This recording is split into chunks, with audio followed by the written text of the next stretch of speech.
So as far as references, I mean, for this set of online things, which I recommend that you try to read as much as possible from, well, actually any source, but there's one sort of book that I would recommend is Basic Topology by John Armstrong. Okay, but I can understand it might be difficult to get hold of this book, you know, so because now the libraries are shut, etc. But actually, any source which talks about any basic, you know, sort of source you find on the internet will talk about many of these things, and can refer to these. And for the next time, it would be nice if you kind of look up what this notion of topological equivalence could be, and we'll talk more about that. Nevertheless, you know, topology is something fun, and you know, so one can actually teach it to, you know, anybody, and sort of high school students as well, and so on. And so it's always nice to hear about elementary things as well. Okay, so so with that, I think we are done for today.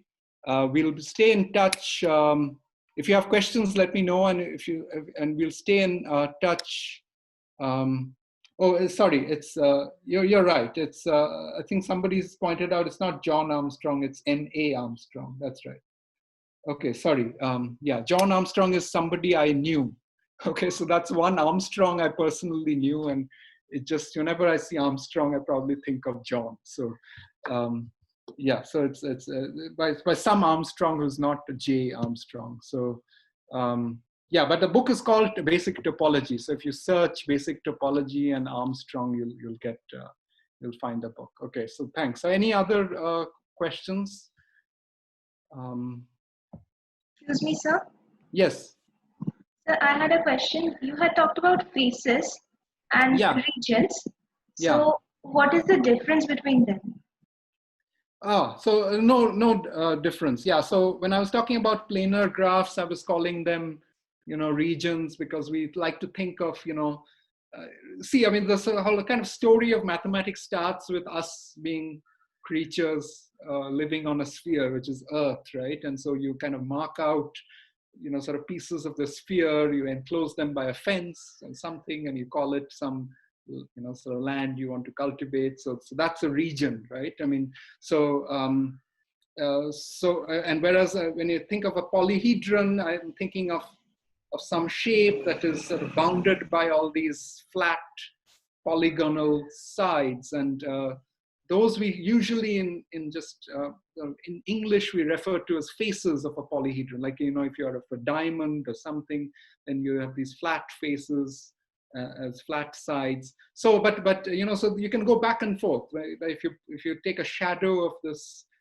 polyhedron on the plane, these faces will correspond to regions, okay, and on the plane. So it's just you know, something in English. For mathematically, there's no difference between the two, right? So sort of the faces and regions are really the same. Yeah, good question. Anybody else? So once again, I have one more question. Yes. So the question is that when we were talking about torus, yeah, we talked about some three regions. We had right. those 3 points, yeah. Right. So let me go to these. I'll go to the picture. Right. Okay. A bit earlier. Yeah. Over here, the outermost region, I call that the region which is in the hole. I mean, right, which it kind of goes in and wraps around and comes out this side also, right? So yeah, if you kind of view it, you know, so it's sort of difficult to see it's one region, right? But maybe a better place to sort of see that is this diagram, right? So if you think about, let me sort of use some other color. Perhaps I'd use blue here. So if you think about this guy, this it joins up with this, right? So let me sort of draw these separately. This was the top, and now sort of when I go here, right? So then it connects with that. So then I have another one of these. But this side also connects with this side. So then you continue here as well, right? And then with this side connects with this side. And then, so you get another copies. And each of these is sort of, now you're kind of bounded by these green chaps. So you kind of, if you look at these four corner regions, they actually join up to form this bigger blue region. Okay, and that's what you see in this diagram. You can imagine that to be the third region that goes somehow into the hole and comes out on this side. Does that answer your question? Is that what you were asking about? No, sir. What I was asking was that in the left-hand side picture, yeah, we have one triangle-shaped region and another region which you said was not a valid region. That's right. That's right. Yeah. So is this one a valid region, the one we were talking about? Yeah, that is a valid region because you see that here I was able to flatten it out, right? So this region, so you can probably see it here as well. So all of these regions, the reason I chose, three things, you can imagine them to be to be sort of closely spaced. So each of these are thin rectangles, right, going around the torus.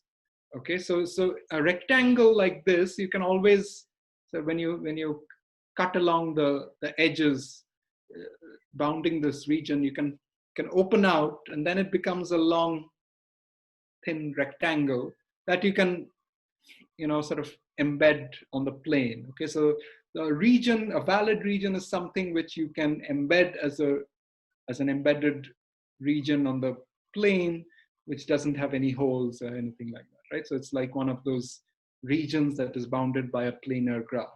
And so so as you go along this curve and you look at these pieces that have broken this curve into, bounded by these red vertices, each of these pieces has this long thin rectangle around it. Okay, and so even if you go inside that, so I didn't draw many of these, but I could have drawn many vertices, then maybe it's easier to sort of believe this. So as you have many vertices, each of these have these tiny intervals, and then you have this long thin band around it.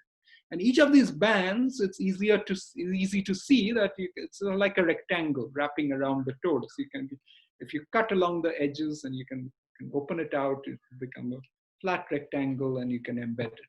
Okay, so so this is sort of some exercise in visual imagination. So topology is, even when one does research in it, okay, so as one goes along, there's a lot of visual imagination that is needed, and is sort of one kind of employs. And so it's a fun subject that way as well. Sir? Yeah. Over here in the torus, when we edges, we connected one point with itself, like the red point. Right, that's right. The green that's true. line.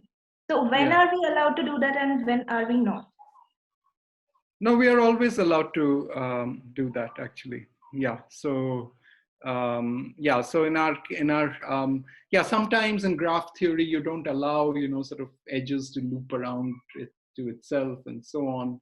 So but in our case, the only thing that we need to worry about when drawing these graphs and trying to apply Euler's formula to a torus is that each region needs to be planar. It needs to be what is topologically called simply connected. Okay, so it needs to be something without holes in it, right? So it needs to be one of these planar regions defined by a planar graph. But that's the only thing. So your edges are allowed to go and loop back on itself. You could have added more vertices and edges. So for instance, I could have taken, so in this picture, I could have taken these multiple curves like this, right? And then each of these intersections, I put a vertex, right? So now you have many things. And now maybe it's easier to see that all of these regions are, valid regions, because every time you see these 4 vertices here, so they bound some, some rectangle, which is which is definitely a valid region. Okay, but now you've added more edges and more vertices, so it's sort of harder to count. That's why I just took 3. But if you now, even for this guy, if you count the number of regions, you get these rectangular regions, and number of vertices, number of edges, apply Euler's formula, you get 0, right? Which is the Euler number for vectors. Okay, so yeah. Okay, we have another question. Yes. Sujay in the comment section. Yeah, if I draw a point on a Mobius strip and draw a line along the mid-axis, yeah, that's is the region divided into regions? Yes. So we'll do these experiments maybe next time. That's a good question. The Mobius strip is one of the favorite spaces that people sort of learn about, right, when one is starting out in topology. And this is some experiment one can actually do physically with a pair of scissors and some glue and a piece of paper. So maybe actually, so next time I'll ask, I'll send out some message on Telegram or by email saying that so you come with some piece of paper, so we can actually do it, and sort of you cut along with scissors in the center and see whether you get something which is disconnected, and then we'll do or you talk about some related experiments as well. So the Mobius strip is coming. So I mean, yeah. So don't. Yeah. So it's definitely going to come to topology, right? Whenever one is discussing topology, the Mobius strip is going to come. So don't be disappointed if I didn't mention it in the first lecture. You can't go without Mobius strips and Klein bottles, and there are various other topological spaces. Yeah, thank you everybody, and thank you Professor Subhojoy for this very interesting and colorful and very kind of visually imaginative lecture that you did. It was I hope it's inspiring to everybody as it was for me. And we'll see you. We look forward to see you again in the next session.